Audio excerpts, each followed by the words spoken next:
Kwa jina la Baba na la Mwana na la Roho Mtakatifu. Tumsifu Yesu Kristo.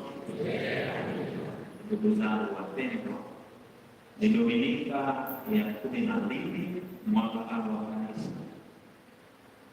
Bwana wetu Yesu Kristo leo ana mambo kadhaa ambayo anatutahadharisha na kutufundisha pia, na mambo haya ni ya msingi sana katika maisha ya neno. Tumezungumza mambo mengi katika Injili, lakini tutachukua mambo machache, na ningetamani ufungue moyo wako, ufungue nafsi yako, ili haya yote ambayo tunayosema tuyabebe katika maisha yetu leo yawe ya maana katika maisha yetu na yatusaidie na kutuongoza siku zote za maisha yetu. Hakuna neno litokalo ambalo ni la bure. Kila neno linalotoka lina maana. Kila neno linalotoka lafaa kwa ajili ya imani yetu na kwa ajili ya maongozi ya maisha yetu ya kila siku. Jambo la kwanza ambalo Bwana wetu Yesu Kristo anatutahadharisha ni hofu.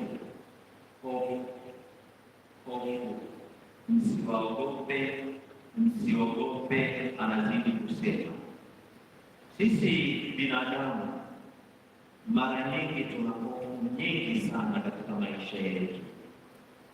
Tuna mambo mengi ambayo yanatutia hofu katika maisha yetu, na hasa katika imani. Tuna hofu ya kutosha, tuna hofu ya maisha, tuna hofu ya nguvu za giza, tuna hofu ya kuendeleza imani yetu, tuna hofu ya mambo mbalimbali tunayokutana nayo, tuna wasiwasi, tuna mashaka. Kuna hofu moja ambayo inatusumbua sana sisi, na hasa sisi Wakristo, hofu ya Shetani, hofu ya yule mwovu. Tumejikuta tunamwogopa zaidi na kumpa nafasi kubwa zaidi Shetani kuliko kumwogopa hata Mungu. Na ndio maana kuogopa, tunakimbizwa huku na huku, tunatembezwa huku na huku kwa sababu ya hofu. Kwa nini watu wanaenda kwa waganga? Kwa nini watu wanavaa hirizi? Kwa nini watu wanachanjwa? Kwa nini watu wanadanganya kwamba wanawekewa kinga, kumbe wanawekewa nguvu za giza na mahangaiko tu? Kwa nini watu wanazindika maeneo yao? Kwa sababu ya hofu. Ndio maana Bwana wetu Yesu Kristo anasema msiwaogope hao. Lakini tuna hofu kubwa sana kiasi kwamba tunasahau uwezo na mamlaka ya Mungu katika maisha yetu. Tunasahau kwamba Mungu ana nguvu zaidi, ana uwezo zaidi ambao hakuna cha kulinganisha. Ana mamlaka yasiyoweza kulinganishwa na chochote, lakini tunahangaika na vitu vidogo vidogo kwa sababu ya hofu. Tunatishwa na mambo hayo. Ndio maana watu wanakimbia huku na huku katika makanisa vile vile kwa sababu ya hofu. Ndio maana hatutulii kwa sababu ya hofu. Wasiwasi, uoga, mashaka yametujaa mno. Leo Bwana wetu Yesu Kristo anatutia moyo, anatuambia usiogope. Usifanye nini? Usifanye nini? Usiogope. Na neno hili usiogope lipo mara 365 katika Biblia yetu hii tunayoitumia. Limeandikwa, maana yake kila siku na siku za mwaka, siku 360 na sina ngapi? 65 siku. Kama ni 65, maana yake kila siku Mungu anamwambia mwanangu usiogope. Kila siku usiogope. Yeye yupo na sisi. Usiogope, Yesu Kristo yupo kwa ajili yako. Usiogope, neema zipo kwa ajili yako. Usiogope, Mungu Baba na Mwana na Roho Mtakatifu yupo kwa ajili yako. Usiogope, Bikira Maria anayekuombea yupo kwa ajili yako. Usiogope, wewe una mlinzi wako. Mlinzi wako ni nani? Naam, tumsifu Yesu Kristo. Mnakubali kwanza unaye mlinzi nani? Naam, sisi tuseme kwa sauti sasa. Kama vile tuna uhakika bwana, sisi mwisho bwana. Ni nani? Malaika mlinzi. Na kama ni malaika mlinzi, maana wewe una bodyguard wako ambaye uliwekewa tangu. Sasa unaogopa nini? Bodyguard unaye. Si huyo tu, una mtakatifu somo wako. Hata wale waliochukua majina ambayo hayaeleweki. Ndio maana watu wanaongeza kweli majina mazuri ya watakatifu, wawalinde, wawaombee. Kwa katika jina kwenye mtandao unachagua jina ambapo hujui hata ni nani, hujui kwa jina hilo, maana ile hujui au unaona kama mcheza sinema kazuri kata kuinga wapi? Kata kuombea wapi? Na pengine unajikuta nasumbuka na mambo ya ulimwengu kwa sababu yale kana ile ndani ya msimamizi wangu na mlinzi wangu kumbe ndio mharibifu wa maisha yako. Kwa hiyo tuna baraka na neema nyingi, tuna ulinzi wa kutosha, tuna neema za kutosha, tuna malaika walinzi, tuna watakatifu somo zetu. Alafu hata hivyo tunao malaika wakuu ambao wanatulinda wakati wote. Tuna vitu mbalimbali, silaha mbalimbali, tunavaa salama, tunavaa rozari, tunasali rozari hizo, tuna sala mbalimbali. Sasa ndio maana leo kwa sababu ya wote pia unakuta mtu amejipanga kupindukia na vitu visakramenti. Tuwe na kiasi. Umejipamba kila kona ambayo ni dalili ya uoga pia. Kidole hiki umevaa rozari, kidole kingine umevaa rozari nyingine, huku napo umevaa rozari ile za kudavaa kidoleni, mkononi umevaa ile nyingine ya kuvaa hapa, huku napo umevaa, shingoni umevaa. Hapo shingoni kuna wengine unakuta na rozari tatu. Sawa baadhi, lakini si kwa kujipaka kwa kiasi hicho, yaani mpaka inapoteza maana. Vaa kitu kinachoeleweka ili ukitumie sawa sawa. Hizo zote unazitumia saa ngapi? Maana ya kuvaa ni kutumia, unatumia saa ngapi yote? Kuna hapa, kuna hapa, kuna hapa, kuna hapa, kuna hapa, kuna hapa, kuna shingoni. Unavitumia saa ngapi? Unavyotumia. Na pengine ukitumia dalili ya uoga kwamba hilo wasikia wakikuta, ngoja nijikinge na mnayo sana sisali, nimevaa yote hivi, lakini sivitumii, vinakuwa kama mapambo fulani. Ni vema ujielewe, ujifahamu, tambua nafasi yako, na ndipo unapoambia kwamba usiogope. Na mimi nakwambia leo usiogope. Usiogope, kukumbusha na jirani yako, mwambie usiogope. Mwambie wa kulia na wa kushoto usiogope. Mwambie acha uoga, jiamini, mwamini aliye ndani yako. Na neno la Mungu linasema aliye ndani yako ni mkuu zaidi kuliko aliyeko huko nje, huko ulimwenguni. Ni mkuu zaidi aliye ndani yako, na aliye ndani yetu ni nani? Na Mungu Yesu Kristo, Roho Mtakatifu yuko ndani yetu, ni mkuu zaidi kuliko kitu chochote. Sasa tunaogopa nini? Tunaogopa nini? Mamlaka tunayo, nguvu tunazo, uwezo wa Mungu tunao, baraka za Mungu tunazo, ulinzi wa Mungu tunao. Tunaogopa nini? Mwambie mwenzako tena, ndio, na uwe imara. Amina, uwe imara. Hilo ni la kwanza ambalo anatuambia leo. La pili, anatuambia kwamba ninyi ni bora zaidi, ni bora zaidi kuliko chochote. Tumsifu Yesu Kristo. Sisi ni bora zaidi kuliko chochote. kile. Na hata katika vitu vyote ambavyo vilivyoumbwa na Mwenyezi Mungu, mwanadamu ni bora zaidi, ambaye ndiye kiumbe cha juu kuliko vyote. Na nabii Isaya sura ya 43 aya ya 4 anatukumbusha kutuambia kwamba ninyi ni wa thamani mbele yangu,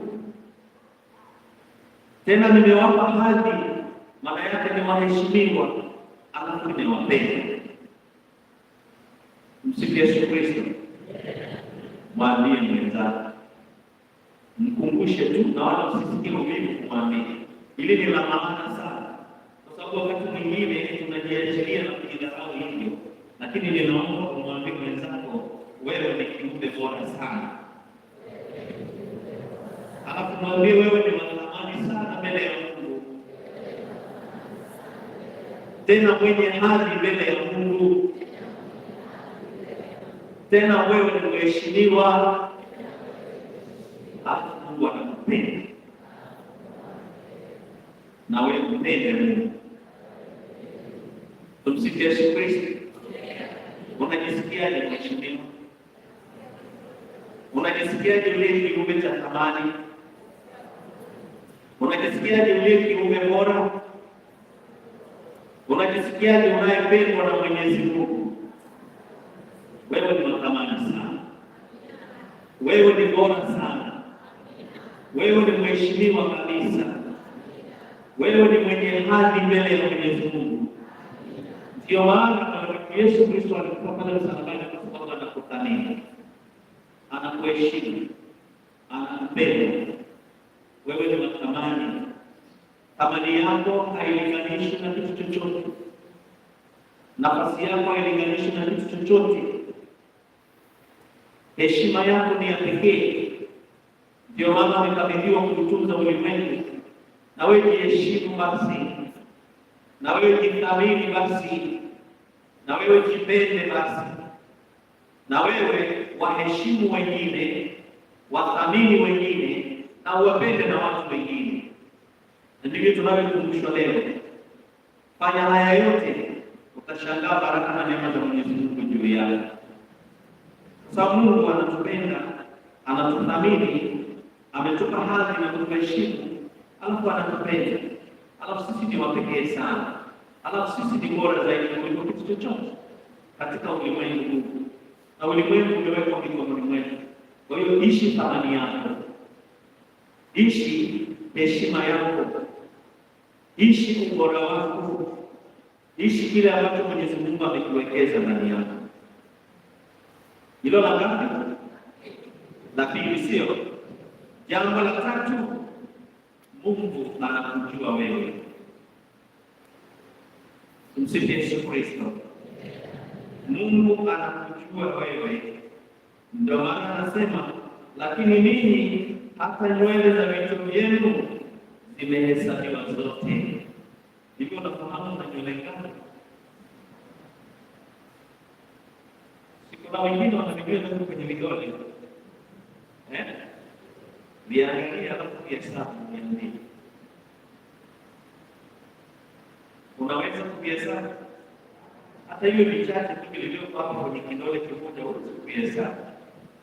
Sasa huko kichwani, Mungu anajua leo umeangusha nywele ngapi ulikuwa unataka utapaswa. Wewe una habari. Alafu anajua zimepaki ngapi kichwani mwako, wewe una habari.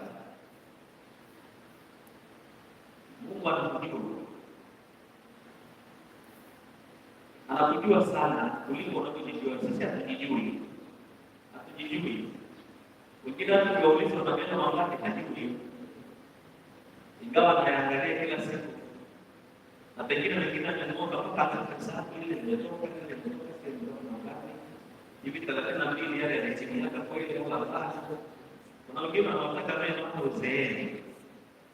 Yanaendelea. Sijifahamu, sijijui. Sijui undani wangu, uko ndani nilivyotengenezwa, sijijui. Mungu ananijua. Anajua kila kitu kuhusu mimi sijijui zaidi. Ingawa watu wote wanadanganyana wanamwambia Mungu na fulani ninamjua kuliko anavyojijua mwenyewe. Hivi ni kweli? Wewe mwenyewe unijui na unakuwapi kujua mwenzako? Wewe mwenyewe unijui. Mwenyewe unijui. Mwenyewe unijui hata ukijua unafanana kwenye choko. Na choko kirefu kiasi gani unijui? Nyuma ya shingo hapo unijui unafananaje? Hata hapo unijui. Unajua hapo usoni kwamba niko hivi. Basi ingawa najitazama nikishatoka kwenye kioo nimeshajisahau. Mbona unakumbuka sura yako? Siku ya Kristo. Unaikumbuka sura yako ilivyo? Ukiambiwa kujichora utajichora. Wezi mwanadamu anaweza kujiangalia pale kwenye kioo akishatoka pale. Amekisahau kwa kama pengine naweza nikamkumbuka mtu mwingine anavyofanana, lakini sio mimi. Kujikumbuka mwenyewe kuonyesha kwamba sijui vizuri, lakini Mungu ananijua. Kwa hiyo usiogope, Mungu anakujua vizuri. Usipate hofu, Mungu anakuelewa wewe vizuri. Anajua kila kitu kuhusu wewe, anajua mahitaji yako wewe, anajua nini unataka, nini hautaki wewe. Yeye anajua nini kuumba unafananaje, anakujua mwenyewe. Kwa hiyo kama yeye anakujua, anakuthamini, anakuheshimu, na sisi tunapaswa kujua Mungu vizuri, na sisi tunapaswa kufanya bidii ya kumwelewa. Kama hatuwezi kufikia kile kiwango chote, lakini fanya bidii ya kumwelewa Mungu. Ninakuombea Roho Mtakatifu akusaidie uweze kumjua Mungu wako vyema. Ninakuombea Roho Mtakatifu akusaidie uweze kuelewa mapenzi ya Mungu kwako.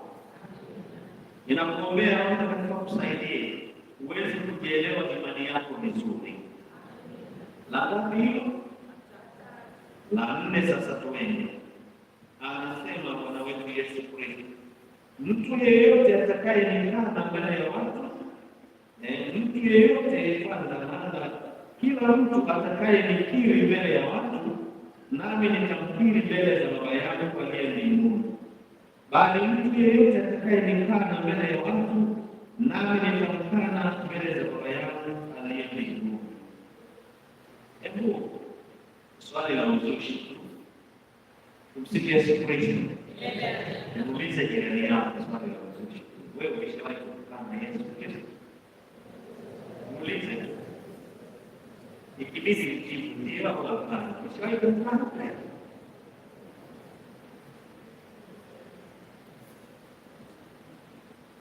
Umeshawahi?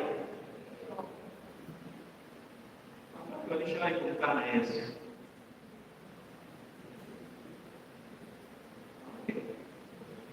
Wakati ambao hawajawahi kumkana Yesu,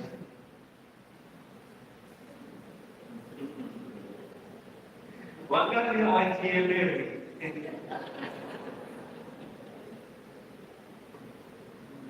msifu Yesu Kristo. Inawezekana ni kweli wengi kujielewe.